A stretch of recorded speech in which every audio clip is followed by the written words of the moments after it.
So, following the absolute truth, I've been led on a journey of self discovery this year in a time of very much time spent alone, reflecting on my thoughts, my life, my purpose, my vision of what should be happening today and tomorrow, and in 10 years, and in 100 years, and in 1,000 years.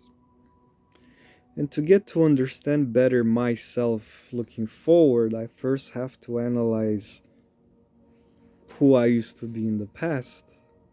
And by looking in the past, I can't just look since birth because I don't recall anyone like me being around me since birth. In fact, I'm not sure I've ever met anyone like me.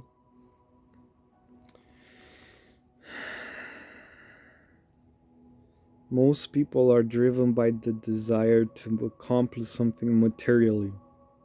I am driven by the desire to accomplish something spiritually. I don't know people that want to accomplish things spiritually. And it is impossible almost in the material world. Quite a dilemma. I'm working on it still, but I'm getting there.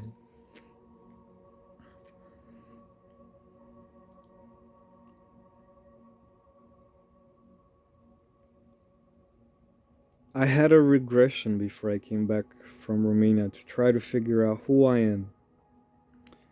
And in my regression, I kept having this vision that I was Zalmoxis, the former god of the Romanian people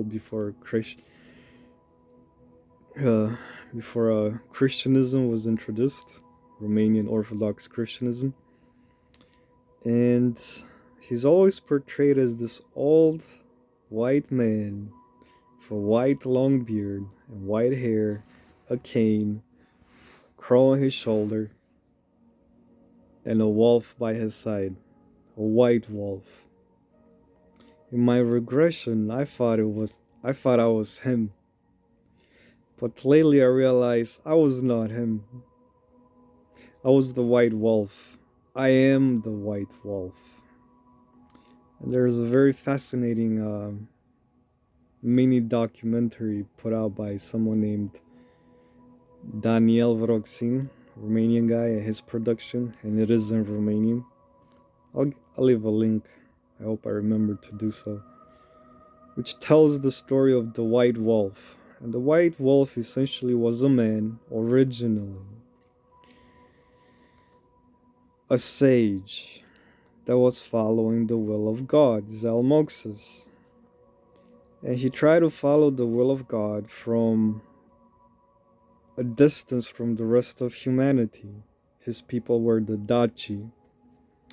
So he took on a solitary life in the woods, if you will, and became friends with nature, with the animals in nature, the animals in the forest. He started talking to them. They started to have dialogues.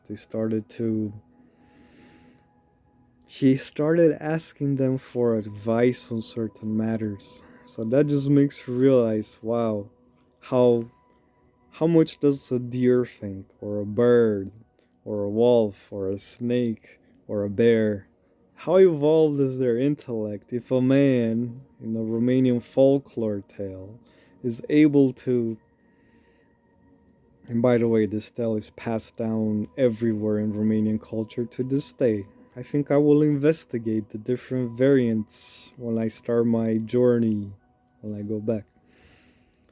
Just ask the older people in the cities. No, not cities, villages,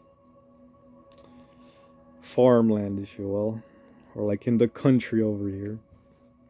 And just ask them, hey, what can you tell me about this? But, yeah, he used to be, so good at talking to the wolves. They literally became his brothers and sisters. He became their leader. And as their leader, he led them to war.